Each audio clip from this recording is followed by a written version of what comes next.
Welcome to a brand new episode of The Long Take. This is probably episode 27 of The Long Take. I still haven't put together, at this point, I haven't put together all the episodes on the YouTubes, but we are here, we are recording. It's January 7th, 2016, or in the East Coast, January 8th, 2016. So this is Kenneth Guidry, and my host in New Jersey, living in New Jersey. I've been to his house. I know that he for sure lives in New Jersey, so I can confirm that. His name is Justyn Moore. Justyn Moore, why don't you say hello? Hello, everybody. Thank you for listening to The Long Take. You're really going to enjoy this episode. I just know it. We have a great show for you today. We're going to talk about Quentin Tarantino's 8th feature film, The Hateful Eight, and I'm really looking forward to it. I can't wait to get started. What about you, Ken? Yeah, and also we have a special, exclusive Revenant conversation live at whatever diner we chose to... West Side Cafe, I believe is what it's called, on the Upper West Side of Manhattan, New York. That's right. Justyn and I were in person having this conversation. If I remember correctly, I ordered a Irish coffee, which It's way too strong. Which was way too strong. Yeah, they serve alcohol in this diner. It was first for me. I think they serve alcohol in lots of New York diners. Yeah, but I haven't been to too many New York diners. You know what, man?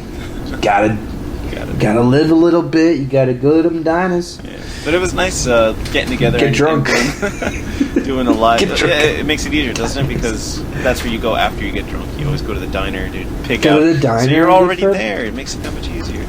I just skip the bar and go right to the diner. There you go. That's where I meet all the ladies at the diner. Do a bang bang like I'm Louis. But yeah. Okay. It was nice though for just for me, because that's kind of how it all started for us. You know, just before we had a podcast, before it was like a thing that we would do. It was just nice to talk about movies and have somebody to talk about it with. And it was always like while we were walking around the city, or we'd stop somewhere to get a bite to eat. Sure, so, that's true. You know, it was kind of cool to how it pretty much came full circle. Yeah, it's funny when you say it kind of all started at a diner, and I just imagine like we met at a diner. We started talking about movies. Like, hey, did you just see a movie? What's your name? You could see like the popcorn butter grease on the shirt or something. Exactly. I see a popcorn stains in your shirt. Have you just been to a movie? Why, yes, I have. Well, yes, Let's discuss good, it, sir. Or mind your own business. Why don't you look at your menu and not me?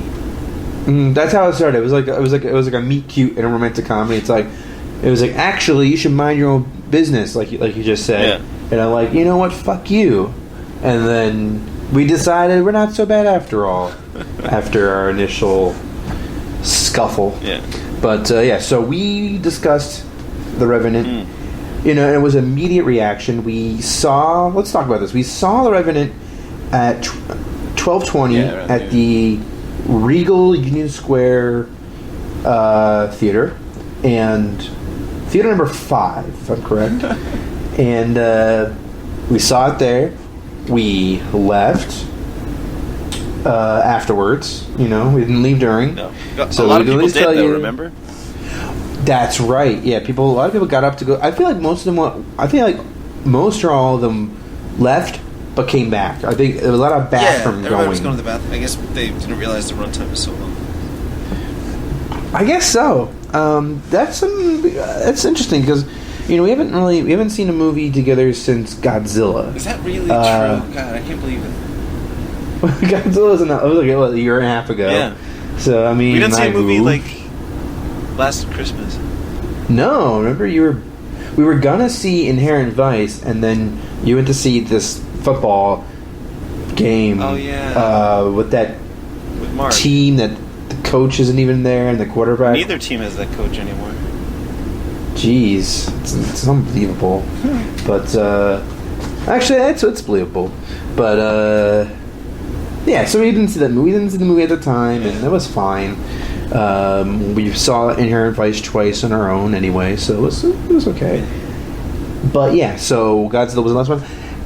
We see Revenant, and I don't know. At least with when we saw The Master, I don't remember seeing anyone getting up and leaving. I feel like it's odd because I felt like everyone kind of was digging the movie in the theater, or at least they sat quietly during it. I don't know if it's just the Angelico Film Center is a different crowd. I think it is a different crowd than the Regal, for sure. Because I remember you telling me that you heard someone after Regal basically saying they just went there to see Leo get mauled by a bear. Yeah. It's weird. It's weird the reasons why people will, what draws them to see a movie these days. And I mean, I guess okay. I mean, you hear Leo's gonna get mauled by a bear. Somebody who just hates Leonardo DiCaprio. I only see movies where he's in really painful situations. I mean, you can. I mean, how could you really hate him that much if you're willing to see a 2.5 hour movie with them? I mean, I guess that's why they go to the bathroom because they're like, well, I already saw the bear mauling scene, so I can just, pee, come and go as I please now. You know what I mean? Come back and then watch him get his arm, chopped off or something, or fingers rather. Maybe it was just too intense. Maybe it was just they needed to get out of there and just get a breather a little bit. Yeah. I mean, yeah. Maybe we'll put a little bit of a. We'll get into that a little bit at the end about our final thoughts on kind of revisit the Revenant now that we've had some time to think about it. Right. Yeah. But yeah, so we saw the Revenant. Yep. And then took a train, I believe. Yep. Up to the Upper West Side in Manhattan, where we went to the AMC Lincoln Center, Lincoln Square, or even AMC Lincoln Square Theater to see the Hateful Eight. Got there early. We waited in line. The road show, 70 millimeter. It was great. People. Yeah. Overture. Got there just in time to get good seats because, as soon as we got there, the line started to form. We got there an hour before showtime, if I recall correctly. Yeah, and there's already people were already kind of lining up already. Yeah. So that was good for us. And what was cool is that you had the overture. Yep. You had the first half of the film. You had intermission, and before the movie started, got some popcorn, got some drinks. Intermission. Got a program. Hey. Yeah, we got a program. Intermission. We're like, hey, we need some more popcorn. Yeah. It's interesting, that when usually a movie is over, your popcorn is the furthest thing on your mind. But in the middle of a movie, even if it's an hour and a half into it, it's intermission. You have more movie to see.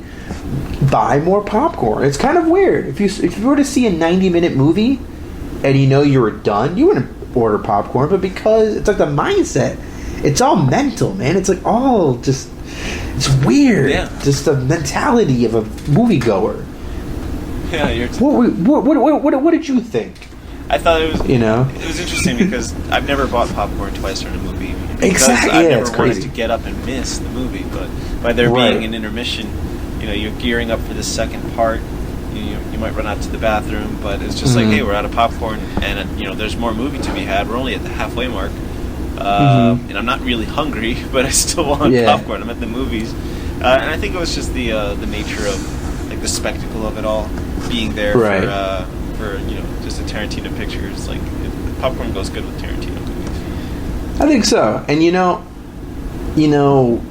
Star Wars: The Force Awakens making big bucks in the box office, but you know what I want to see, Justin? What's that? You know what I want to see?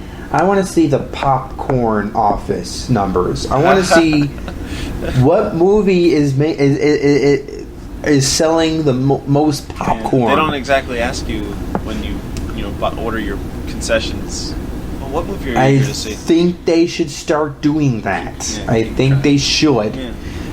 Because I think you'd be surprised to hear, oh my god, Force Awakens, $1 billion movie, only sold $5 million worth of popcorn. Hateful Eight, on the other hand, $10 million because of the intermission. You might be onto something there. I think producers out there, Hollywood folks, take note. Intermissions are good. The movie theater companies will thank you for it. I wonder if we will see another intermission like that. Because I wonder if it's too. It's not gimmicky. It wasn't gimmicky for the film. Not gimmicky, but I get what you're saying. Tarantino, he's such a fan of movies. For him to do it, is it a one-time thing? Yeah. Is it a? Are we going to see more filmmakers? Because we know we're going to see more filmmakers shoot in 65mm because their whole movie in 65mm because Christopher Nolan's going to be doing it for Dunkirk, which comes out in the summer 2017. But is Dunkirk going to be a 3-hour movie with intermission? I mean, what was the first? Do we? I don't know, man. What do you think? I think the intermission thing is kind of or just like the overture intermission, the whole spectacle of it is more or less a one-off thing. That, because it's Tarantino, and he's just like a movies guy, and he's not trying to make his movies. Like he even said this in one of his recent conversations. He's not trying to let people forget that they're watching a movie. And if anything, he's going to, celebrate the old. Just back to the old days of cinema when it was at its heyday, when it was all about kind of like going to the theater.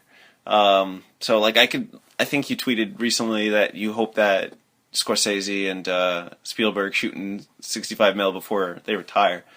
For instance, those guys, they might shoot in that format, but I don't see them doing the whole overture, intermission, roadshow thing. I think that's just because it's Quentin Tarantino and he can do whatever he wants.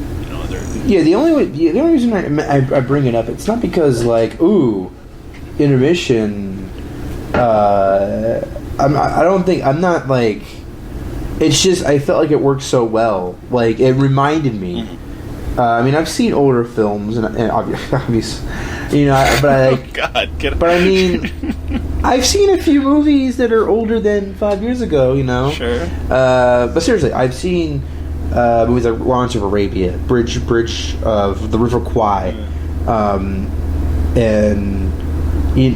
Barry Lyndon, and each of those times, when the intermission came, because I knew I was watching a 3. I think it was like with Lawrence of Arabia. I'm like, oh god, I gotta watch this. I want to watch this movie. It's 3 hours, and then halfway through, intermission comes. I'm like, oh, I can go to sleep and watch the rest of this tomorrow. Or with Barry Lyndon, oh, I can take a break and come back to it. It was really relieving and refreshing. And Christopher Nolan, his last 2 movies, Interstellar and Dark Knight Rises, are at least 160 minutes long. Both could, if there was an intermission. I mean, Dark Knight Rises, you can't really do that. But with Interstellar, I mean, again, the movie's not written for an intermission, so it probably wouldn't work. But if it is nice to take a break. It is.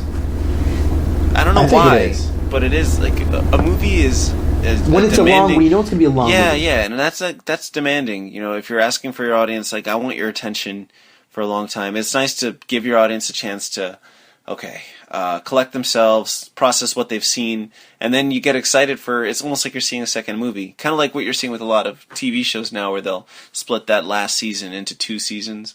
Right. So you it's kind of like it's kind of like a binge watching thing, because Hateful Eight, the way, and we'll talk about it, the way the intermission starts, you're like, oh shit, it's an oh shit moment, and you the way it starts can't or wait. The way it ends. Where the movie goes before the intermission starts. Gotcha. Right before intermission, Samuel L. Jackson's monologue. Yeah, right. And then intermission, you're like, oh shit, this shit got real. Yeah. Because, and we might as well get into it a little bit anyway, because the way Hateful Eight starts, I thought was really interesting, because it wasn't like I was super fixated on these characters and their stories in the first half, but I did find a lot to be enjoyed. It was kind of more of it was kind of breezy. I felt like the first half in a good way. I felt like it was kind of like, all right, I'm getting to know these characters a bit, and Quentin took his time, and I appreciated that here more than like with Django Unchained, because Django Unchained is different. It's not quite set up payoff in the way Hateful Eight is. Django Unchained was more drawn out tension, right? And it worked for the most part. But then there was like, I think I've talked about this before with you. You know, there's a moment in Django Unchained where, you know, he does what Christoph Waltz wants him to do, and then they're like, well, we can get Broomhilda now, or we can start a bounty hunter duo system over the winter, and then in the spring we'll go get your Broomhilda. And then Django's like, okay, and then the movie deliberately we just wait until winter is over, and then they go to see Calvin Candy, played by Leonardo DiCaprio, at his plantation. Like, the movie literally just makes us wait.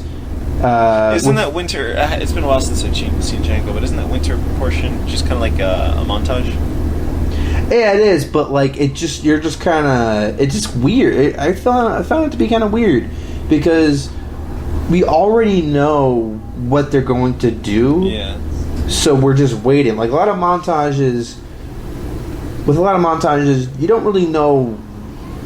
Like, it's just characters kind of getting to know each other better, but not when you already know what the deal is, what the situation is, like, so intensely. Yeah. Like, they've already been through a whole thing together with the first plantation, but it almost felt like that middle was almost like its own intermission, almost like. Yeah, I guess you could say. You know what I mean? But it wasn't treated that way, so it wasn't. I was just kind of like in the moment. I was just kind of like, and I felt that way the second time when I watched the second time, and I was just like, all right, well, here's that montage again. Oh, they're back. You know what I mean? It wasn't the same with the Hateful Eight. So that's what I mean by, like, the movie, like, deliberately took its time, like, deliberately padded out minutes, and I kind of felt like it just did it to do it. You know, I mean, maybe it built the characters between Christoph Waltz and Jamie Foxx, you know, between Django and whatever Christoph Waltz's character's name was, but I just felt I appreciated what Quentin did with Hateful Eight more, because, you know, it is these characters and their backstories, and there are times where I'm like, well, I'm kind of wondering where this is going, but I'm still interested in these characters. And man, once you get to the point where pretty much when they all get into Minnie's haberdashery, I mean, and there's a lot of great moments individually there, but you start to see things pick up, and then it turns into a completely other gear, a second gear, when you find out that Samuel Jackson, his character, the Lincoln letter that he showed Kurt Russell's character in the beginning was in fact fabricated. And once that lie is discovered, the movie shifts, and I like that so much. The fact that it wasn't like you know, there's blood and there's violence, but it wasn't blood or violence that like changed the tension in the movie. Yeah, it was simply the fact that a letter purported to be written by Abraham Lincoln wasn't written by him. And it was the thing that drew Kurt Russell's character like closer to Samuel Jackson's character, to the point where like he's friendly enough with him to let him ride in his stagecoach. You know, in his stagecoach. Yeah. So the whole idea that like what Major Warren says in the movie is that you know, sometimes black folks have to lie to make white folks more comfortable or whatever, and then he ultimately says, you know, that lie He was like, "Why would you lie?" And he's like, "That lie got me in your stagecoach, didn't it? You know, that lie is the reason that I'm here instead of out in that blizzard." Mm-hmm. Yeah, and like we understand that reasoning, but you also kind of understand why Kurt Russell's character would feel a little bit betrayed. Oh yeah, he was like heartbroken. Yeah, I felt bad for the guy. His face was just shocked. Mm-hmm. And and that's bad enough. But then the tension shifts, and then he went to Major Warren, played by Sam Jackson, goes over to the old general, sitting there, played by Bruce Dern. Yep. And like he kind of goes into a little story about you may have known Bruce Dern, the general's son. There's nothing that like initiated that, right? Samuel Jackson just got up and started fucking with Bruce Dern. It's established in the beginning that there may be, there's obviously animosity between the two characters. Yeah. But yeah, you're right. It is kind of, he kind of just goes ahead and starts doing it. I think at that point he's like, okay, I've lost the trust of the one guy who may have been on my side. Now it's time to assert my authority here. Like, kind of, I think that was kind of like an alpha male kind of move. Like, I'm going to show you guys, that you can't fuck with me. You know what I mean? Yeah. By going right after the general. And I think he always kind of had it out for the general from the. I think he was wanting to do this from the moment that he first saw him. Yeah. And then for obvious reasons. Yeah, so, but then he kind of calms down a little bit. But I think that once the lie that the Lincoln letters out there, it's like, you know what, all the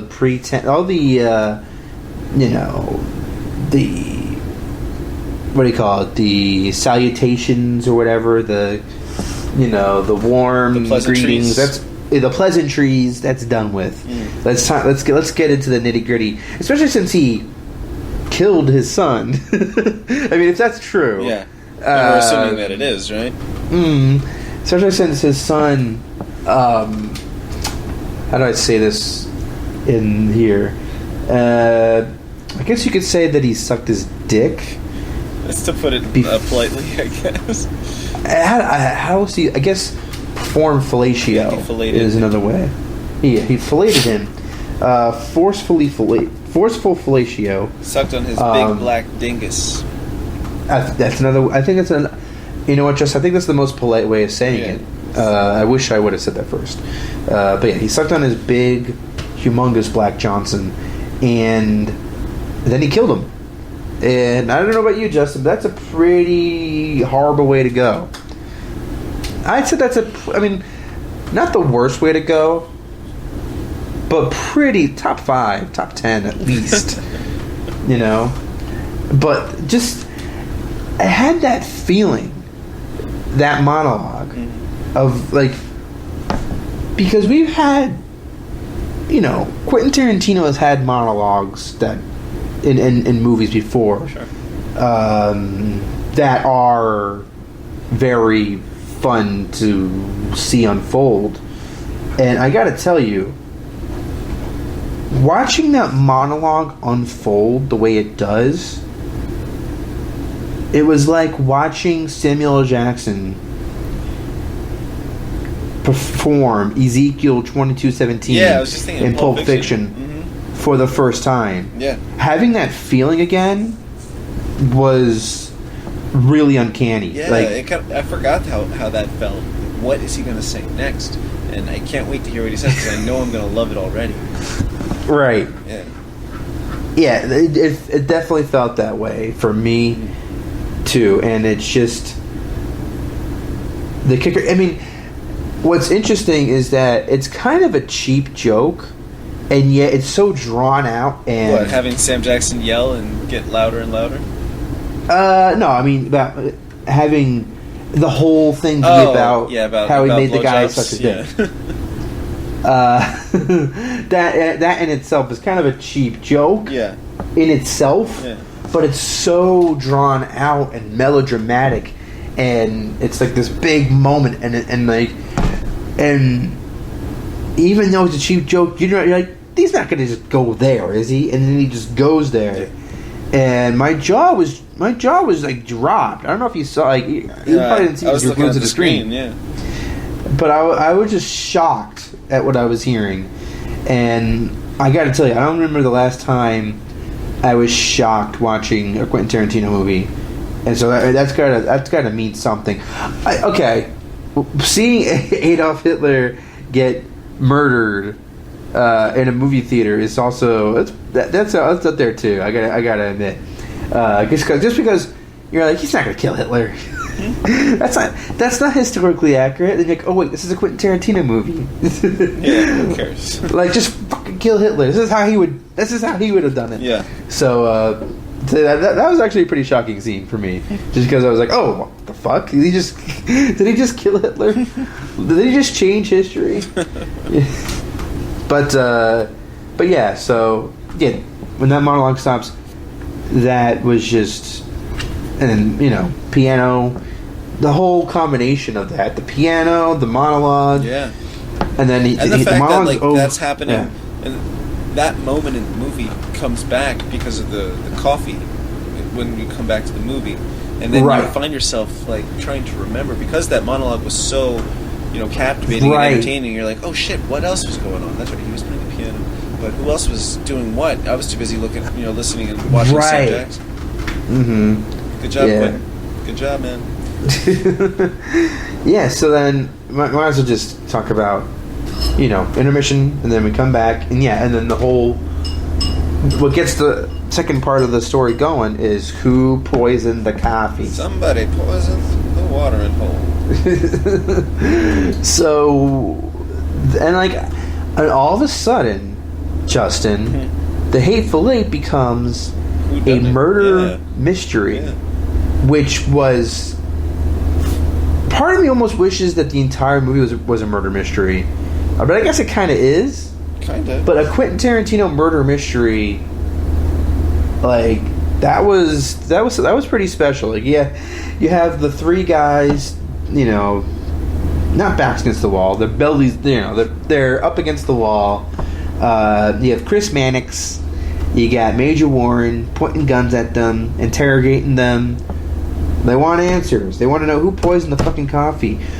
Okay, we understand why you would poison Kurt Russell, but what about O.B.? Why the fuck would you kill O.B.? Poor O.B. What did they ever do? What did O.B. ever do? He was just a stagecoach driver. Poor guy. Yeah. How could you do that to somebody? So let's recap here. We got Daisy Domergue. She's the prisoner, played by Jennifer Jason Leigh. Then you got Bob, the Mexican. Damian Bashir. Joe Gage by Michael Madsen.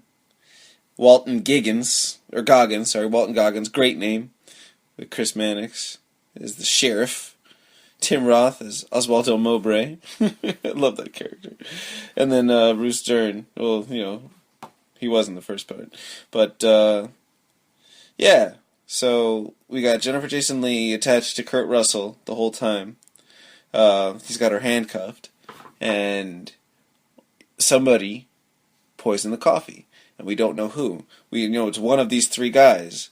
Or four guys, rather, right? Because at first she's got all four of them against the wall, and then he tells Goggins to come stand by him. And he knows that it wasn't Bob, because Bob was playing the piano. Wait, no. Was Bob against the wall, too? I think all three of them were, yeah.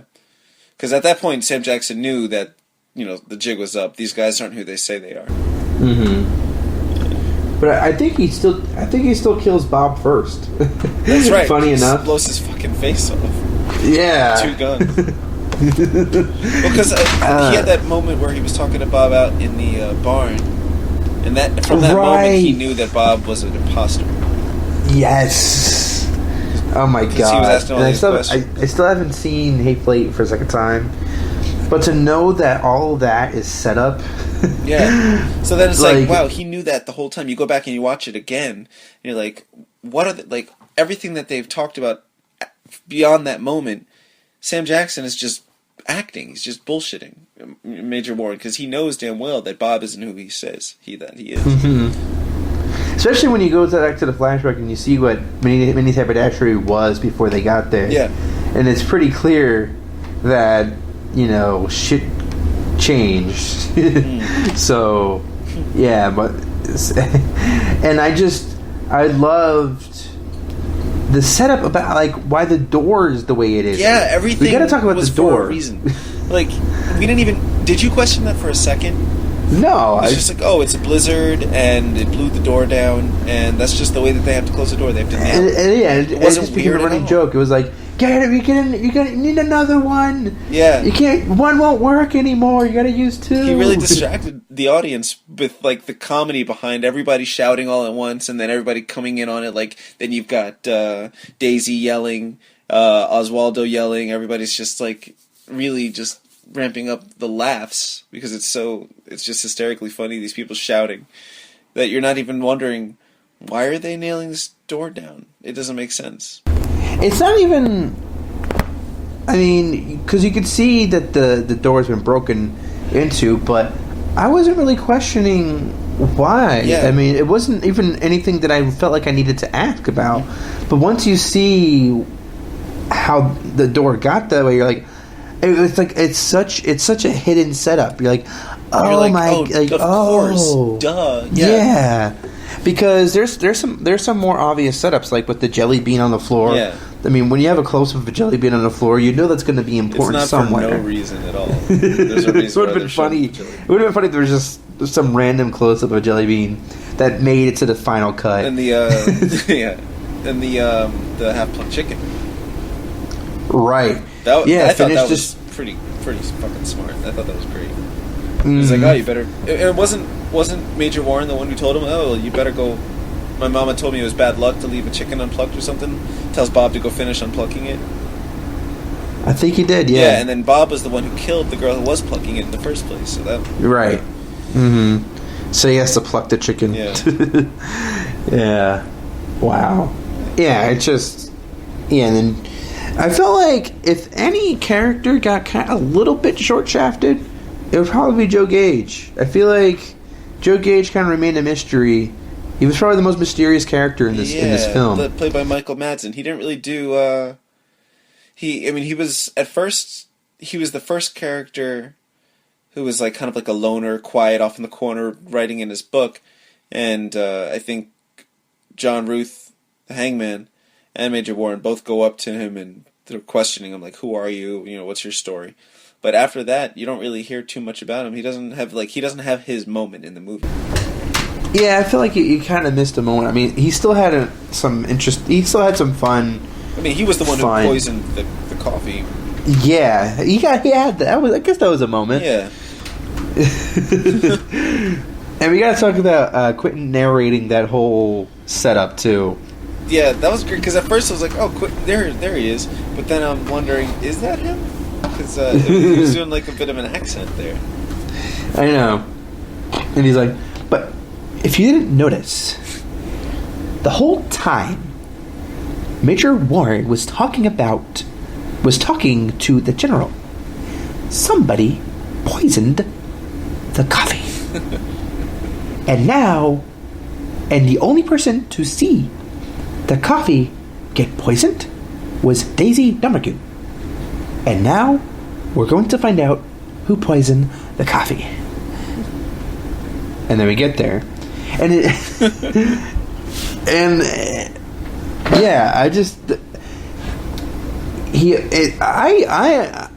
I personally love that he inserts himself. It's like he can't help himself. Yeah. And I like that about him. I like that he can't help himself. Like Pulp Fiction, one of the greatest movies. And Quentin Tarantino has a pretty substantial role in it, and he's not a good actor. But he's gotten better. When I watch it now, I'm not like, oh, this is a bad. I still like the scene. I still like him in it. Isn't that funny? Why is that? It's so weird that he could just get away with that. Yeah. And I feel like he's not Inglourious Basterds, but I feel like his the equivalent is Eli Roth, who's not a good actor either. Yeah. But he plays the guy with the bat. Jew. Yeah, Bear Jew. And I mean, I did think that Eli Roth in the movie theater scene, I thought you got some pretty cool, intense, like, if he didn't talk and just did action scenes, I could buy that because I thought it was pretty damn cool, and you know when he's posing as an Italian and like just shooting Hitler and all that shit, that was pretty cool. Dominic the but yeah, he was kind of like the lesser actor of the bunch in Inglourious Bastards. But then at the end of Django Unchained, Quentin Tarantino puts himself at the very end and letting Django go. And so God, yeah, that was the first time that he did it since what? He didn't do it in Kill Bill at all. No, I don't Jackie think so. Brown, right? He did it in Death Proof. Oh. He played a bartender in Death Proof. Okay. So that counts. I forgot. I think it counts. I watched it around Halloween last year. Yeah. Just to see, you know, how it holds up. I hadn't watched it in a while. Yeah. But I gotta say, it's been a while since I've seen it. Yeah, I enjoyed the second half a lot. The first half, you know, has its moments. I actually really enjoyed like almost all of the second half. I thought it was really a lot of good stuff in there. But yeah, it's just nice to see.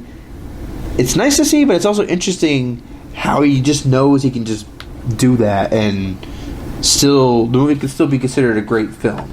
You know, like you don't say, "Oh, Pulp Fiction was a good movie," but you know, it's just in there. Yeah, it's just all part of it. It's just part of. That's just Tarantino. Yeah. And I mean, I want to talk about this like, you know, after we've finished going through the movie a little bit. But just to pose a question, but I just feel like people you either get Tarantino or you don't, right? Mm-hmm. And there's people who still get on him about like violence. Being homage heavy, right, or violence, or you know, using the N-word, or like for me, it's just there comes a point where like you know, like when it comes to music, Kanye is Kanye. When it comes to movies, Tarantino is Tarantino. Right. You know, like you know, and I can accept that. I can accept that he is the way he is, and that he's very flamboyant and verbose in his interviews. Yeah. He's like the person I'm least likely to even start a conversation with at a party. Exactly. But I love listening to him talk over other people. Exactly. And so with the Hateful Eight, it's probably the most Quentin Tarantino movie that he's ever made, just because he's made 7 Quentin Tarantino movies before it. Because I guess you could say Pulp Fiction is kind of like, when it comes to like, and what I mean by that is like, the style is like all encompassing. It's like the only person who could make this movie is Quentin Tarantino. Yeah. And I mean that's true for all of his movies, but especially Hateful Eight. That could only, you know, homage or not. And you know, there's homage. You know, he talks about like the Western TV shows like The Virginian and Gunsmoke, but only he could have made the Hateful Eight, and just like only Wes Anderson could have made the Grand Budapest Hotel. It took Wes Anderson to make all the movies he made before that to make Grand Budapest Hotel. Yeah. You know, to have the confidence to be like, this is my style. These are my characters. They're gonna be quirky, right? And the movie's gonna move like this, and I'm just gonna shoot it this way, and you're gonna have to deal with that. So if these guys never made another movie, Tarantino and Anderson, and they just stopped at Hateful Eight and Grand Budapest, it would be like a clean, like, oh, this is they reached the culmination of their work. If you want to know who they are as filmmakers, you watch those films, everything and then you go back, and then they stop. Right. It's pretty much I would say if someone had never seen a Quentin Tarantino movie before, you probably introduce him to Pulp Fiction still, but if you're like, you know what, if you want to know if you'd like all of his films, watch Hateful Eight. You know what I mean? Because it's, I don't know about that. I don't know if that's true. Maybe the result of having watched all of his films and liking them makes me enjoy Hateful Eight that much more, because it's so Quentin. What would be cool would be to watch Reservoir Dogs first, and then, or like for somebody who's never seen any of his stuff before, like watch Reservoir Dogs and then watch The Hateful Eight, because it's kind of like a similar establishment in the movie where it's just all taking place in one room, and then but the movies are so different, and you'll just be wondering or asking yourself, like, man, like I really want to see, what else has he done to get to this point? Right. Mm-hmm. So yeah, and I think that leading up to, I guess the reason why I say that is because of the way Hateful Eight ends. It's so nihilistic the way it ends. No one gets away. I mean, with the Reservoir Dogs, Mr. Pink may have, there is maybe a glimmer of hope. I mean, in the end, you hear the audio. It seems like the police got him and probably killed him. Yeah, I'm pretty sure everybody died. I'm sure the cops. But he does run away. He leaves the warehouse. So wait, Mr. visually, Pink is that Harvey Keitel? Who? Mr. Pink. That's Steve Buscemi. Oh. Harvey Keitel is holding. Yeah, so he definitely dies. Mr. White is holding Mr. Orange. Yeah. Wait, Harvey Keitel is Mr. White, right? I think he goes Mr. White. He's holding Tim Roth. Yeah. In the pool of Tim Roth's blood, and he has a gun to his head, and the police officer's like, "Put that fucking gun down! Yeah. Put that gun down!" And you hear the guns going off. I forgot that Mr. Pink got away. Yeah, it was before. It was all after the Mexican standoff.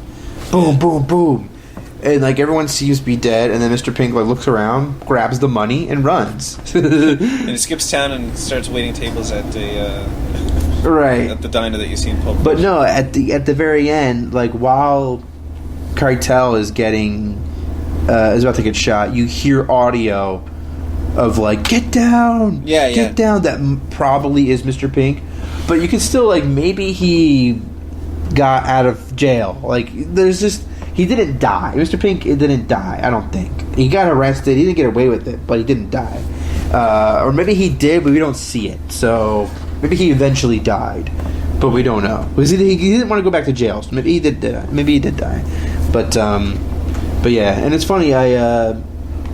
I shouldn't get it. We should wrap up Hateful Eight. But I was just gonna say that I watched True Romance for the first time in 10 years. Oh, did you? This past week. Okay. Yeah, and it's just interesting because I would say that Hateful Eight is probably the most Quentin Tarantino movie. But after you've seen all his movies and even if you've seen True Romance, going back and watching True Romance, it's like going back and revisiting Quentin Tarantino at age 28 or 27 when he wrote that movie, because it's so young Quentin. It's just the dialogue and everything that he was thinking at the time and all of his tastes. I don't know if you've seen True Romance. Yeah, it's been maybe 3 or 4 years. Yeah, it's just Christian Slater is so obviously the mouthpiece for Quentin Tarantino. You know what I mean? Sure. He's just playing Quentin Tarantino, basically. Yeah. I mean, he plays Christian Slater. It was kind of a limited actor. He could only really play Christian Slater, but it was still interesting to see Christian Slater playing Quentin Tarantino. Okay. Kind of like a young Jack Nicholson, but not nearly as talented. That was what Slater was. But I still like him in True Romance because I do think that Slater talking Tarantino's words actually works. I thought that it was a good mesh. But yeah, it's kind of endearing now watching that movie because it is kind of young Tarantino, and it was his first script that he got it's so produced. on the nose too, all the stuff about them being in the movie theaters and loving the movies. It's that's before he was so obvious, or it was just a known fact that Tarantino is, before he's a director, he's a fan of movies. Right. I mean, he wrote that movie when he was still working at Video Archives. He was still working. Yeah. He was still working at the Video Archives when he wrote that movie. Right. And I believe he wrote he wrote True Romance, Natural Born Killers, and then Reservoir Dogs. And then he decided he wanted to make Reservoir Dogs for sure. Yeah. And then True Romance got sold to a company. I don't believe it was. Yeah, it gets. I don't know the whole story, but it gets sold. It gets sold to a company. He gets $30,000 for it, and then he's like, you know what? Okay, fine. I'll just try to make Reservoir Dogs for $30,000.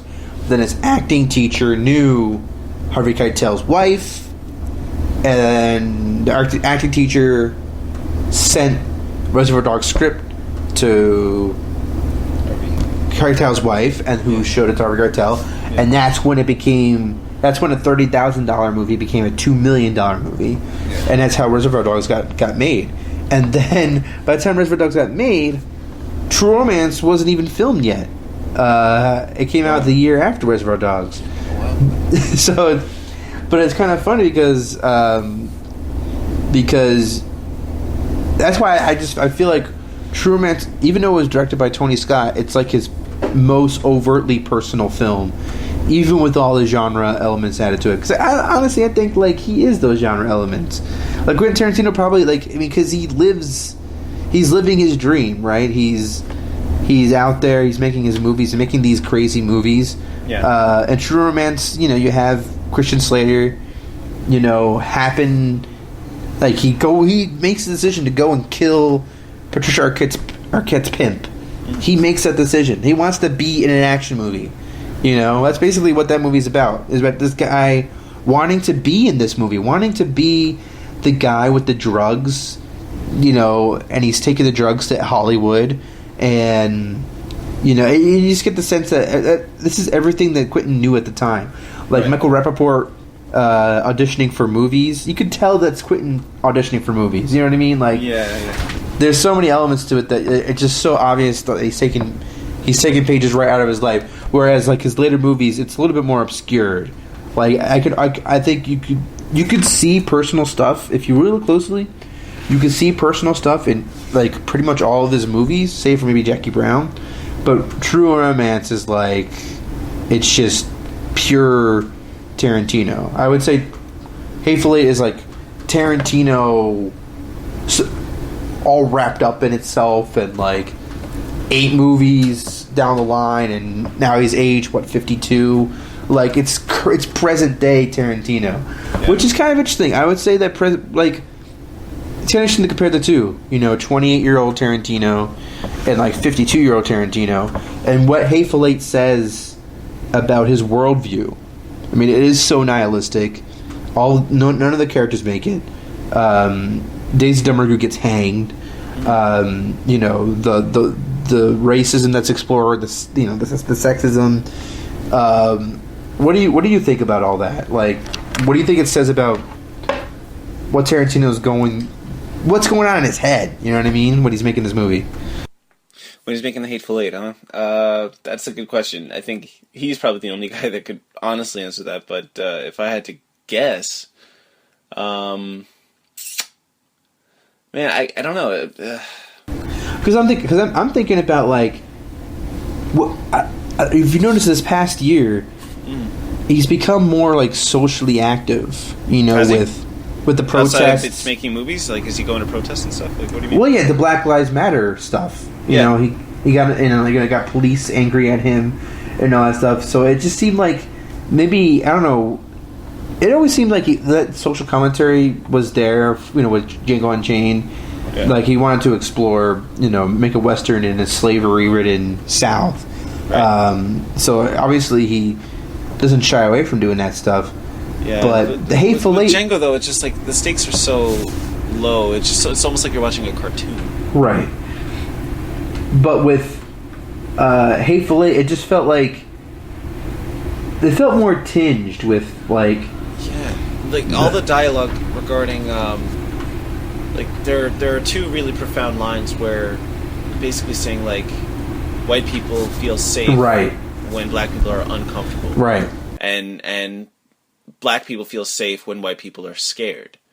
So I don't think he's ever gone out and just said something like that in a movie, which is the way a lot of people feel. you know, I don't know. I don't want to speak for other people, but it could very well be true just based on, you know, the society that we live in and our history in this country. So you're going to take a movie, set it shortly after the Civil War, and you've got, you know, all this, you know, just the aftermath.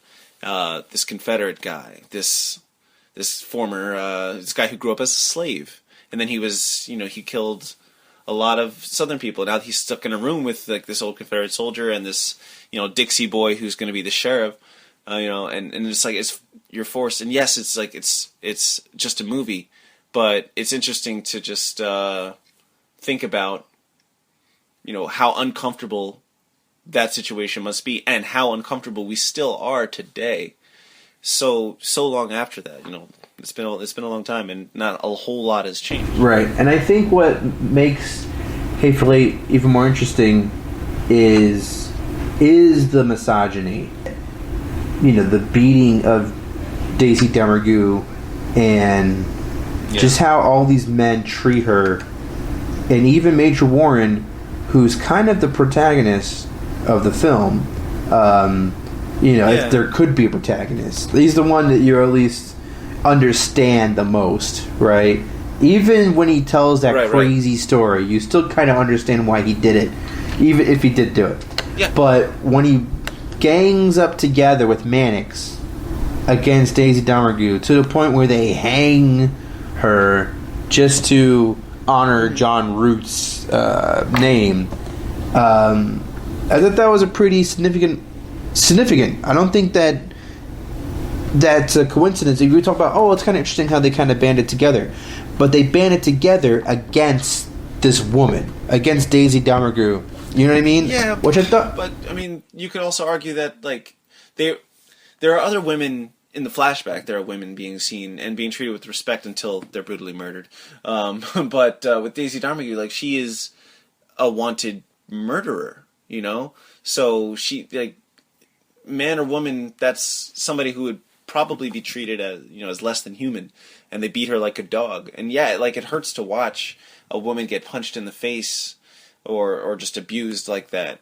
But it's not like they don't acknowledge that. There are many times in the movie where they're like, you know, that's a woman. You know, I think what the hell's his name? The sheriff.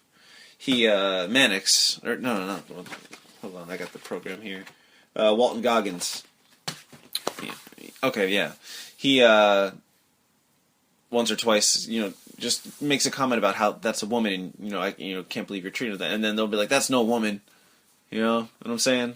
So that happens a lot. It's not like when you say misogyny.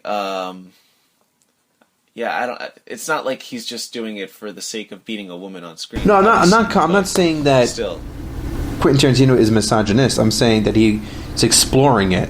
You know, I mean, this misogyny itself is just, you know, hating women. You know, or the you know, having a kind of a bias or prejudice against women. And I'm not saying that. I'm just saying that the thing is, I think you could explore misogyny without being misogynist. You know, and I would say that Quentin Tarantino is furthest from being a misogynist, and I love this film. So I'm not saying it's a mark against it. What I'm saying is that this movie is called The Hateful Eight, and it's not just characters hating other characters because they're characters. These are prejudiced, racist, sexist, misogynistic characters. They have to be because they're so fucking hateful. So that's what I'm talking about, and I'm saying that he doesn't quite let Major Warren off the hook. There is no, like, being. Yes, Daisy Domergue is a wanted criminal, but the way it does give you some pause when you see the way she's treated. You know what I mean? And the way she's ultimately dealt with. I mean, everyone else gets shot. She gets hanged. She gets hanged, and or she gets hung. So I just feel like there's something to that. I don't think it's just honoring John Ruth. You know what I mean? I think there's something. There's something poignant there. That it's, even though Mannix is what? Mannix is a racist, right? You would say he fought for the South.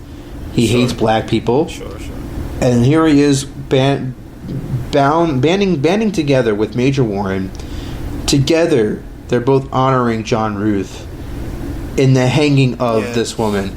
Is she a bad woman? Absolutely. But there's kind of like this glee, like their last dying breath, to be together, to see the hanging of this woman.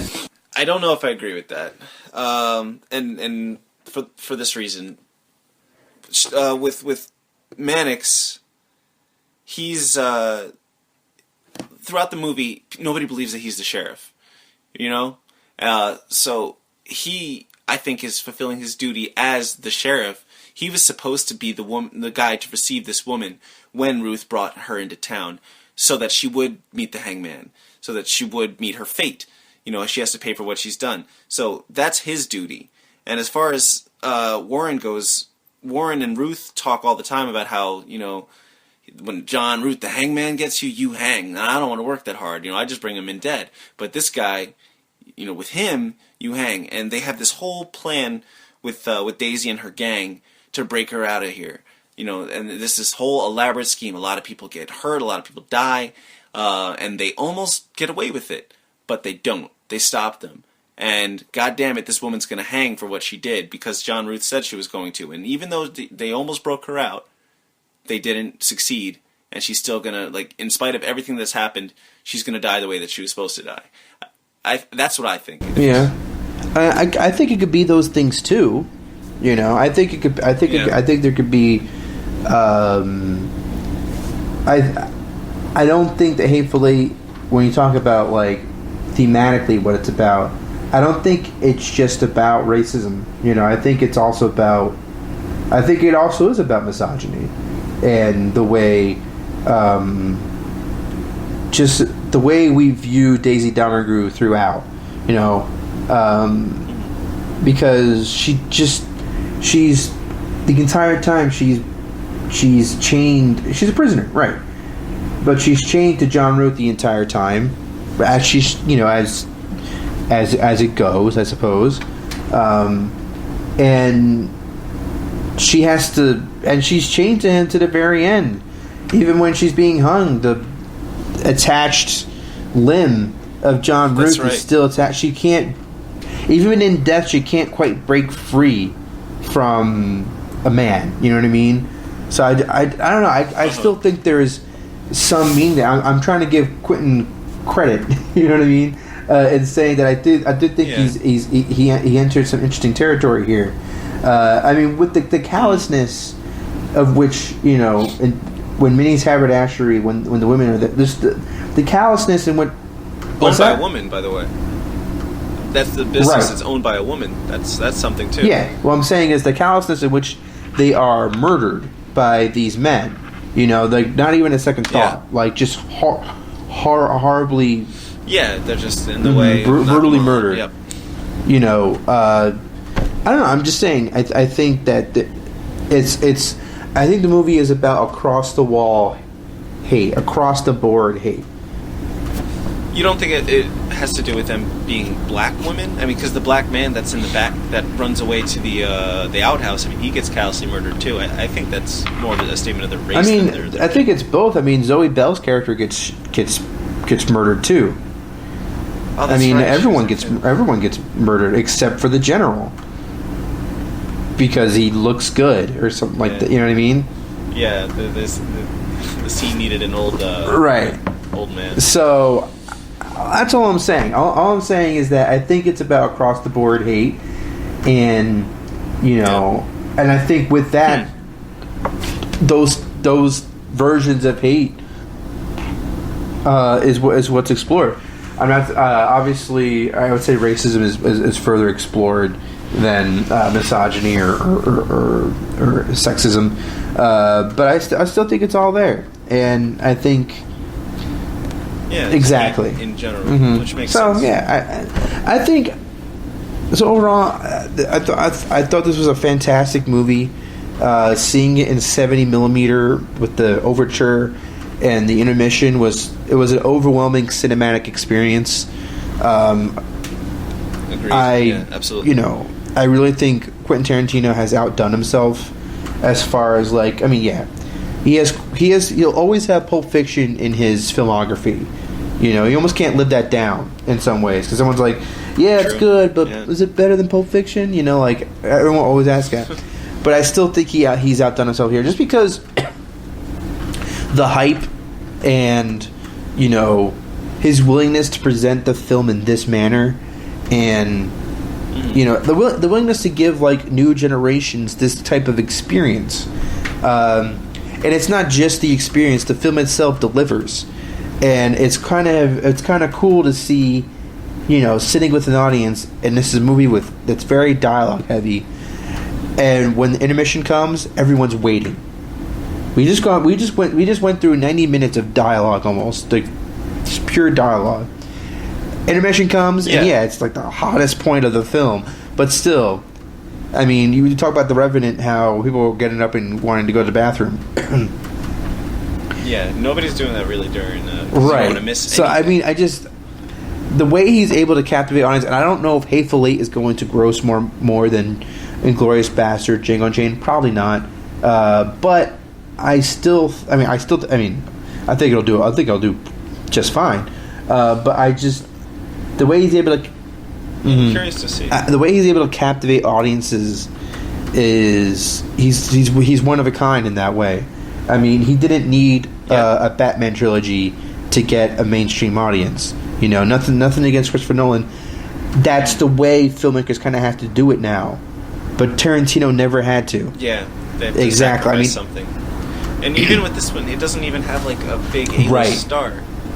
I mean, on the poster, I guess you could say. So even if it just crosses 100 million or like 80 million, 90 million, that's still a big feat when you realize Samuel L. Jackson is probably the biggest star in the film. I mean, as far as like advertised, because Channing Tatum's in it too, but he's kind of like it's Channing Tatum. You don't know that. That's like a secret. Yeah. You don't really know that until you're sitting down in the theater. You've already right. And I thought Channing Tatum was great.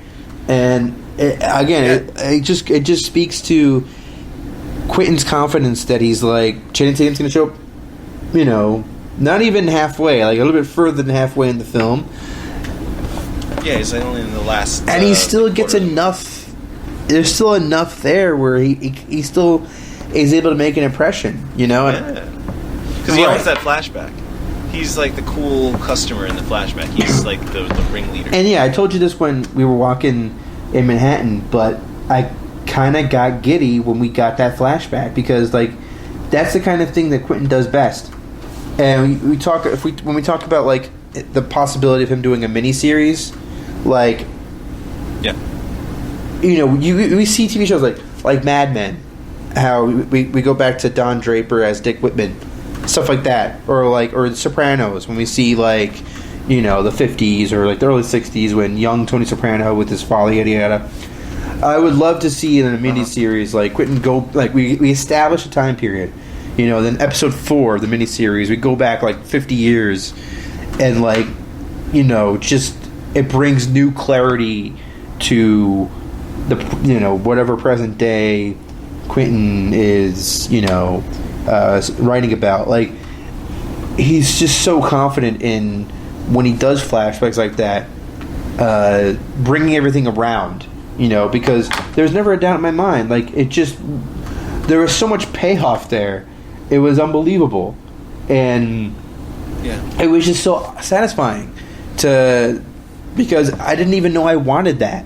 I didn't even know I wanted a flashback at that point, and yet it totally worked. Isn't that so great? Yeah, me neither. It was totally unexpected. I wasn't prepared to go back before. I was just wondering what was going to happen next. And you realize that what happened before is crucial to understanding what's going to happen at the end.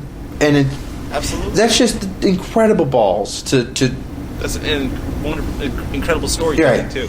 Yeah. So, because that was like the second to last chapter we're talking about, it's just and he's fuck what you've seen, now I'm going to change it all up and it's going to make sense, and the movie can't end, it just to go where you have no idea what, just to be able to sit in your seat and say I have no idea what's going to happen, right, but I'm loving That's the thing, is that throughout the movie, you just have no idea. You have no idea what's going to happen at any point in this movie. You know what I mean? Like, you're just in there in that cabin with them, or in that stagecoach, just along for the ride. Like with even with Django, you knew he was going to get his revenge. You know, predictable. In that sense. Kill Bill. As much as I love Kill Bill, the movies, but you know she's going to kill Bill. You know, Hateful Eight. I guess you could say you know that they're going to kill each other, but you don't really know. It's still. The how is so important. You know, it's not just some shoot 'em out. It's not just some shoot 'em up. It's not just you know, at the end, like the end of Django Unchained. It's not just some crazy Mexican standoff. Or I mean, there's some standoffs, but like it's not in that manner. It's not just a all out assault with there's crazy violence, but it's not like one right after the other. It's like each violent scene has its own place and its own purpose, and it gets crazier and wilder and insane.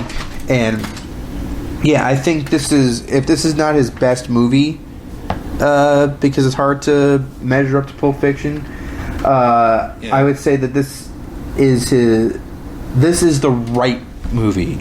You know what I mean? Like, this is what I didn't know I wanted from him, but I'm glad I got it. You know what I mean? Like, you know, I think that he is where he should be. You know what I mean? As far as, like, the progression he's made as a filmmaker. And, you know, I think that him making Django Unchained, even if you weren't as wild about the movie, I don't think he could have quite have made Hateful Eight if he didn't make Django or Inglourious Basterds or Kill Bill. Sure. I feel like every movie he's made up to this point led to Hateful Eight. And I think as a result, and funny enough, I think he didn't talk about this on Stern. I can't remember who. I watched so many interviews with Quentin Tarantino, but he was talking about the leak when Gawker leaked the script, and you know, how that forced him to, you know, had that live read, and then he realized what he had, and then he changed the story around.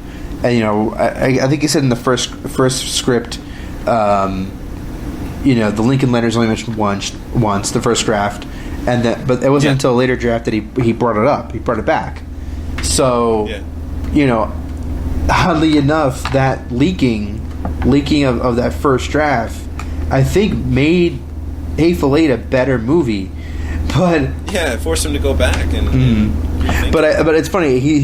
I can't remember who he said this to, but he's like, I'm not gonna give them any credit for that. Okay, I'll give myself credit for doing that. Yeah, you know what I mean? Which I think is a great response to that. I'm like, yes, totally, you can have that, Quentin. No one's denying that. You know what I mean? He's like, oh my god, it was so great. The way he said it was so much better. But it was like, I will take credit for my ability to, you know, persevere, something like that. It was so typically Quentin, and I love that. And you know, I'm all in. You know, honestly, I'm kind of excited that, you know, okay, he has 2 more movies left. You buy that? It's like, I'm 28. You know what I mean? Like, I'm not getting any younger either. So like, I kind of like the idea that, like, if he is gonna make his 9th and 10th film, that I'll be about like 34 or 35. I won't be that old, and it'll still be me, pretty much. You know what I mean? I'll have like a. It's always gonna be you. What's that? It's always gonna be you. But I mean, you're always gonna be you. You know, if he's 80, I'll be what, like in my 50s. Would I enjoy a Quentin movie in my 50s the same way as I do in my 30s? I don't know what that's like. You know. Yeah, I don't know how old I was when I watched Pulp Fiction for the first time. Probably like pre-teen. Yeah. But I'm like, I love the Hateful Eight as much as I loved Pulp Fiction back then.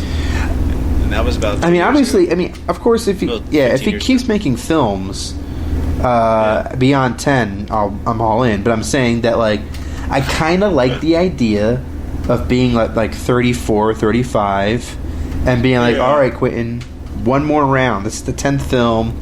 Let's go. And just I see what you mean. And I'm still young enough to still have like it's almost an umbilical connection to like the first Quentin experience. You know what I mean? Where like there's like kind of like a linear type. I don't know. I'm getting abstract here, but you know what I mean, right? Like it's just like I'm watching the 10th film, and I can still remember watching the first Tarantino movie that I watched. You know, like vividly, still kind of. Yeah. That kind of connection. I can get on board with that. You know, I can enjoy it. You know, I think by that point if he sticks to his word. You know, like it'll have been like years since he said it. You know, and he's like, "Yep, this is my final film. This is it. This is all I'm gonna give you, motherfuckers."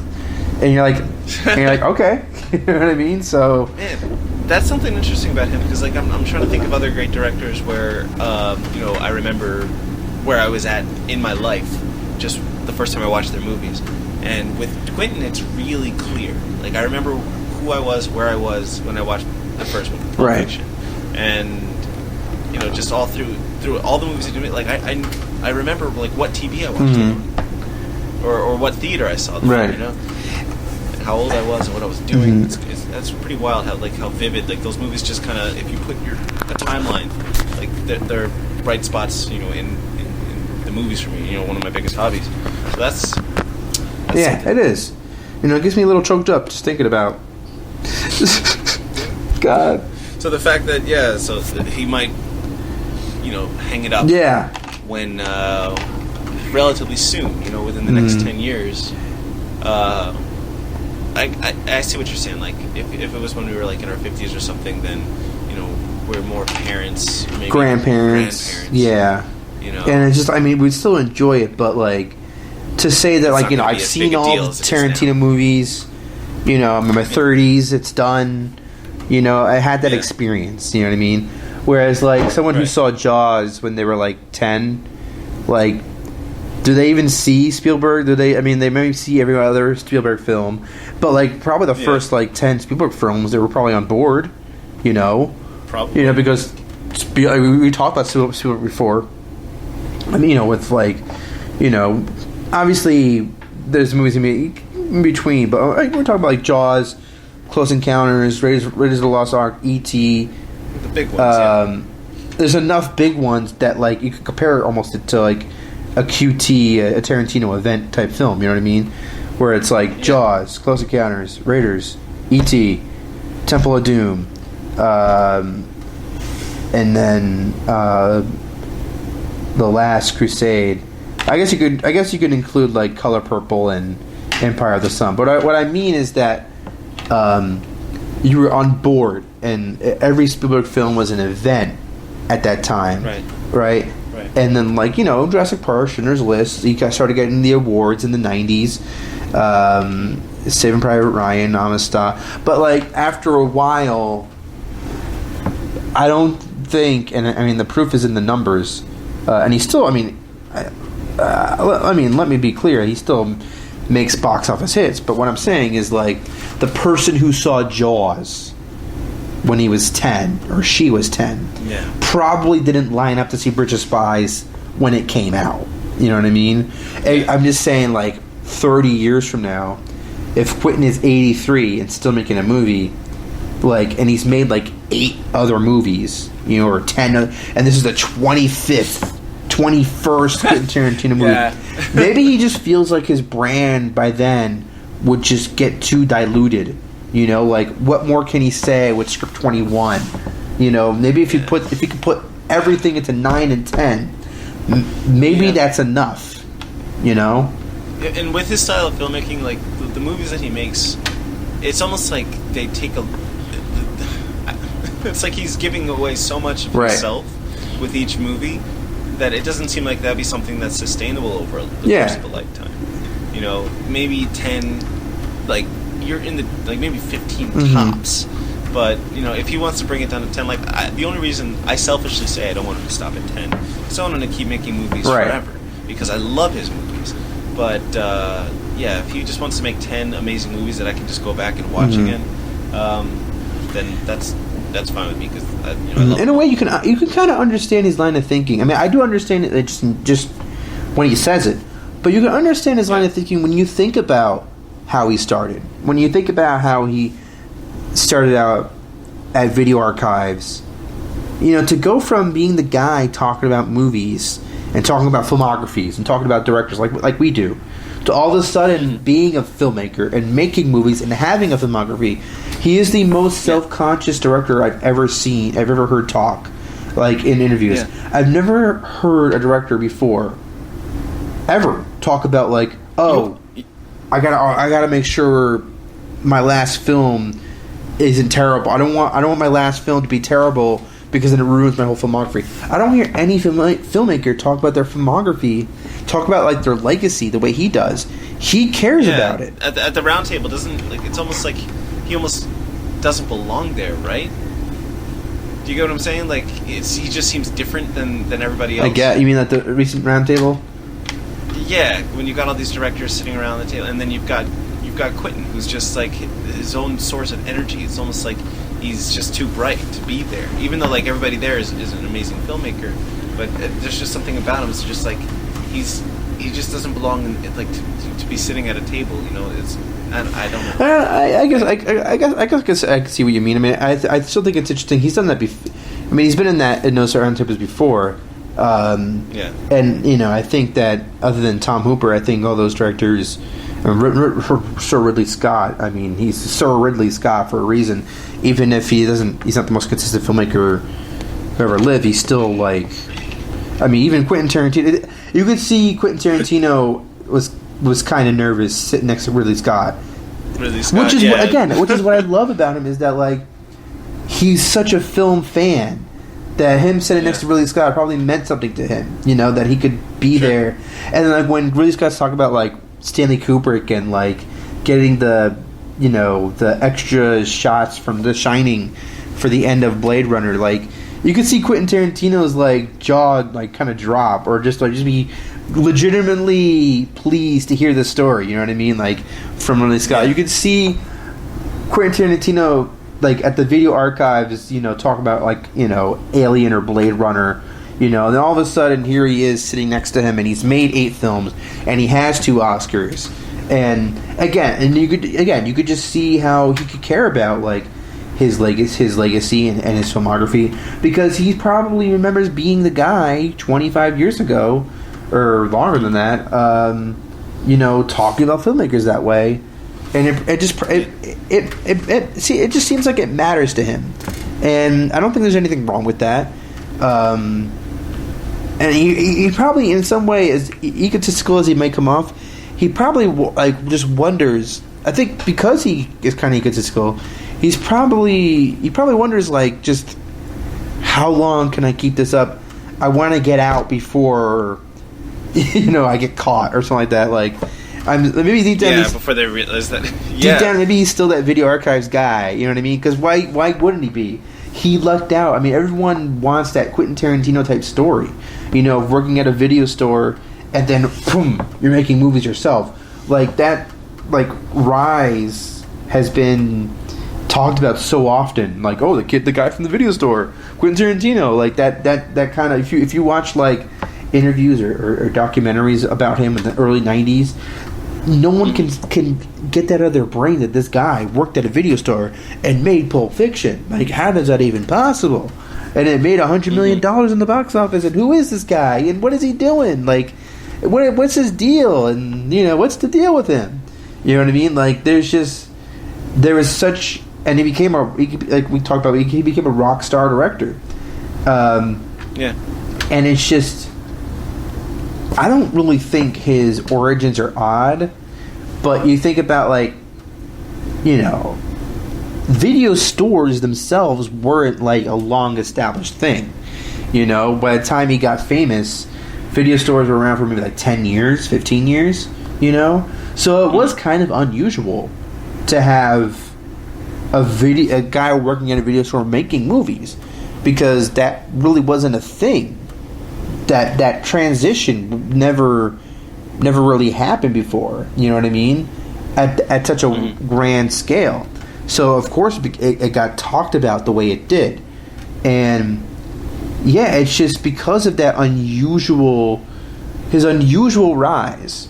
I think he probably still feels like, Jesus, like, how much longer can I do this? How would younger me talk about me? You know, like something like that. So, I mean, I think other directors, you know, they came to directing in a different way. You know, came to it as a career, like Ridley Scott, the way he talks about like directing commercials, and like he by the time he was like 40 when he made his first film. Ridley Scott. He was already like 40 years old, but he already directed like 2,000 commercials. Like, he was ready made to make movies. He was kind of, by that point, he had all the tools. Whereas like Quentin Tarantino was like kind of learning on the job, and he kind of eventually learned. Because if you notice, like, you know, Kevin Smith kind of flirted with retiring, although he didn't really retire, but he talked about it. Steven Soderbergh retired from making films, right? He still does TV shows. All three directors kind of came up around the same time, you know, got their start around the same time. I mean, maybe it's something about that generation, that like Gen X kind of that kind of generation, where like they were self-aware, like overly self-aware about who they were as filmmakers and what kind of films they made. That I think that's why these filmmakers, it takes them some time to make these films. You know what I mean? I mean, we talked about that before. You know, like 10 years from now, will we get just 2 more Paul Thomas Anderson films? We get 3, maybe, if we're lucky. Yeah. You know, these guys take their time. You know, and that actually brings up something that I was going to ask you. I was wondering if, you know, Tarantino has one more spaghetti western that he wants to make, and then after that, it's 10. So, would you be surprised, or, you know, how would you feel if he did his other, like, maybe 3 or 4 years, he comes up with this 9th picture, and then he takes, like, a 10-year break? I guess he could do that, but I thought first he talked about, like, retiring at 60. So I think I think it's gonna be like 3 years. I think he's gonna. So he's just gonna knock. I mean, we talked about the possibility. He keeps talking more and more about doing a miniseries, and I think he will do that. I could see him doing like 9 miniseries, then 10, or maybe miniseries 9 and 10. Or... Just so that last movie is like even more of an event, returning. That'd be hilarious too, because like if you're like he does a 9th film, he's like, my new project. It's a miniseries, so my 10th film is still coming. You know what I mean? Yeah. So I can see that. I can see him doing something. I honestly, that's what he's gonna do, because he's been talking about doing, like, you can never really believe anything he says as far as like his next project, because he gets so excited about, like, you know, after he does a film. If you remember, like after he did Django Unchained, he talked about making another. Oh no! It was after Inglourious Basterds. He talked about making another film set in that world called Killer Crow, about black soldiers in World War II. He talked about doing that. You know, after Kill Bill 2, he talked about doing Kill Bill Volume 3, and he still talks about that. But I wonder about that. I think if he ever actually did that, I hope that wouldn't be his 9th or 10th film. Hopefully, that would count as like the Kill Bill. Can that just be its own thing? You know what I mean? Because he counts Kill Bill Volume 1 and 2 as one movie, so... I mean, he does, but doesn't it say, like, the 4th picture or the 5th picture? No, I think it just says the 4th film. Because... Oh, yeah. Okay, Kill Bill Volume 1 says the 4th film by Quentin, and then Kill Bill Volume 2 just says a film by Quentin Tarantino. Well, yeah, because it's still the 4th film, so... Yeah. Mm-hmm. Yeah, I think that's why he's kind of backed down a little bit on Kill Bill Volume 3, because he's like, wait a minute, if I make Kill Bill Volume 3, then I have one movie left. You know, so... So he might consider those one movie, but, I mean, he's still... Hateful Eight is still the 8th picture. So that includes Kill Bill Volume 1 and 2 as their own movies. Yeah. Which makes sense because he wrote them as one movie, so you can understand. I mean, that'd be cool. What if his 9th movie is 2 volumes again? You know, that'd be sick. Yeah. Who knows, man? But yeah, I mean, did you want to add anything more about the Hateful Eight? No, I think we said everything that we needed to say about the Hateful Eight. Well, have you had a chance to see it a second time? No, I did not get a chance to see. Yeah, I think the next time I'm going to see it's probably not going to be. Unfortunately, won't be the roadshow. Yeah, again. But it'll be interesting to see it without the break in the middle. I wonder how I almost don't want to see it without the break. I don't know. I'd rather wait for the Blu-ray or something like that. You think with the Blu-ray it's going to have an intermission? Yeah, I guess it will. I don't see why not. Those old features did. Go on with the wind of intermission. So yeah, I think that. But what would you? As far as other Quentin Tarantino, I talked about this with you we were in the car or whatever, but I don't think I ever heard you talk about how you would not that ranking films is important, but just how you view Hateful Eight in relation to his other films. I was actually going to ask you that too. Where does it hold up compared to the others? It's definitely toward the top, and talking about competing with Pulp Fiction is hard. But this might be Pulp Fiction will probably always be the movie he's known for, and everybody's favorite movie. But he's grown since then, and he's added new tools to his toolbox. And they're all on full display in this movie, so it's hard to knock it. This might be his masterpiece. But I don't know. My introduction to his whole style is Pulp Fiction. So on on a romantic level, on a nostalgic level, Pulp Fiction is always going to be, I think, my number one when it comes to Quentin's movies. And I don't know if Hateful Eight's 2 or 3. It's a toss-up between that one and Inglourious Bastards. And then after that, the rest are just in they're kind of interchangeable, depending on which I've seen more recently. Yeah, I don't know. I think that I agree with you. It is definitely the top 3 would definitely be Pulp Fiction. I think I would put Pulp Fiction, Hateful Eight, and then Inglourious Bastards. I think Hateful Eight is number 2. I think so, because I think there's more of a consistency with Hateful Eight. What really rises Inglourious Bastards to the top for me is the story of Shoshana, played by Melanie Laurent. I like the Bastard stuff. I like Brad Pitt, and I like all that stuff. But I felt like it was almost kind of like Godfather Part 2 for me. I was so satisfied. The arc of her character was so satisfying and thrilling to me.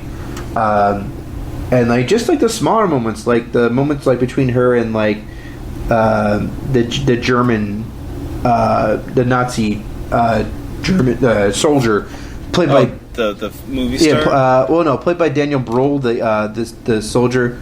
Yeah, the one who's going to be in the movie. Yeah, that guy. Yeah. And just like him, his attempts at romance, and her just when she's putting the new titles on the marquee or whatever, and he's just walking down the street, and they have that just great scene where they're just talking to each other, and she's kind of shrugging him off. Yeah, and and then the scene, she just had such a satisfying from beginning to end arc, and I think that's what really makes the movie. She was the secret weapon, and I think that's what makes the movie stand out for me.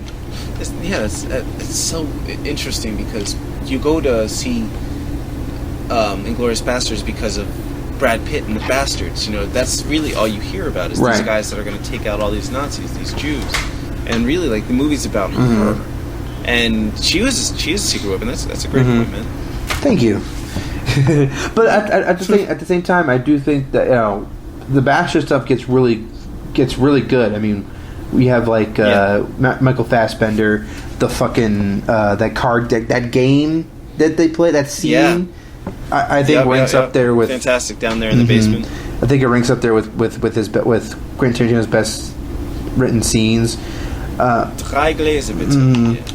Yeah, just like the three, the Germans hold it's the thumb and the index and the middle fingers is their three. Yeah. That's just the way the way he sets that up and pays it off. It's just beautiful, So, and even little touches, like little Quentin Tarantino touches, like when they introduce Hugo Stiglitz, and it's like, and then you got all of a sudden Samuel Jackson narrating this backstory of this guy who has like this minor role in this movie. Fantastic. Yeah, I love that movie. It's so hard. It's I don't know if Hateful Eight's better or worse than Inglourious Basterds to me. I can but it's a toss up. I can see why you'd put Inglourious Basterds at 2, but I don't know. I'm starting to get comfortable calling Hateful Eight, which is interesting because Inglourious Basterds is still like I think the best movie of 2009. Back in 2009, I thought that was the best movie, and even years later, I still think it's the best movie of 2009. I don't think Hateful Eight is the best movie of 2015. But you like it better than. And I think it's just because 2015 is way better as a year for movies than 2009. But I would say that I think I prefer. I think I prefer Hateful Eight more because it is kind of challenging. It really kind of challenges you, and also just the way it's structured and the way it sets itself up. And the way it pays itself off, I just think it was such a wholly satisfying, like almost insular experience. Whereas like Inglourious Basterds was like I like this, I like that. Hateful Eight was like I like the whole thing, the whole fucking thing. Yeah, the satisfaction. I'm glad you bring that up because I'm thinking back to the first, my theater experience with Inglourious Basterds, and I'm fairly certain that The Hateful Eight was a more satisfying movie-going experience. And maybe that's because it's 70 mil, maybe that's because of the overture and the intermission and like just the presentation. But I think it's just, it was a fucking great movie. Right. I think you just convinced me to put that number 2. I gotta see it. Yeah, I want to too. Yeah. But I'll put those 3 up top. When it comes to the rest, I really wish I could see Kill Bill as one movie, because it's not the same when you have to take one D out and put the other one in. You know what I mean? And just watch them in a row. Yeah. It's hard to imagine it just Kill Bill. I think it might be better. What? If it was just Kill Bill. I definitely do, because I think that if it was, I think we would be saying, well, I'd put Pulp Fiction at 1, Kill Bill's got to be 2. I think we would be changing because I think it's a different experience. Yeah, and Kill Bill was pretty. It was a big deal when it came out. I think the thing is that like Volume 1 is such a adrenaline rush, just all out assault. And then Kill Bill Volume 2 takes a step back and recharges his batteries. If that was one movie, I think that would be. It could have been done so well. If it was just like boom, boom, boom, all right, chill for a second. Bam, bam, bam, and then gonna bring it down one more time. You got the boom booms and the bam bams. I think that's a great combination. But I would say I probably would put that and Jackie Brown next. Dude, we got to start like a petition or like start writing him some letters. Be like, please, people will buy the tickets, re-release it, do the whole thing, blow it up into 70 mil. Yeah, blow it up to 70 mil and turn it into a road show. You know what? It doesn't even have to be a wide release. Just Kill Bill for Ken and Justyn, and put it. Yeah, for Ken and Justyn. Just put it. You don't think that would make money if you put that on tour? I think. Or not on tour, but like the road show or whatever. I think it could. I think that would do. I think it would do just fine. I mean, you can always hold out hope because, like, we were talking about this when we were taking the train back to Jersey. Yes. But he has that, like, there's been a story about it, like, online that he has the edited version of it, just one movie in his theater. Oh yeah. Or in his Yeah, I think I could find it's there. It exists. I can find an image of it now that I'm on the internet. Kill Bill. Yeah, send that to me. Maybe I will if I can find it. Please consider. It's gotta be. It's like the real. Let's see if I can find it. If I can't find it right now, I'll just. Yeah, it doesn't have to be right now, but yeah, I can't find it right now. But yeah, it's there, man. It's. I'll try to find it. I'll try to get it from Tarantino. But yeah, so Hateful, it was great. Yeah, and I'm glad I got to see it with you. And did you want to talk about The Revenant or what's? I don't know. We would talk for an hour and 35 minutes, and I think that we should probably maybe revisit. You want to give The Revenant like 10 minutes? I think we can do 10 minutes. We'll just it'll be all right. So this is what we're gonna go break. I don't think we're probably okay. This is its own episode. Stay tuned for episode 27 of The Long Take, where Justyn and Ken will talk about The Revenant.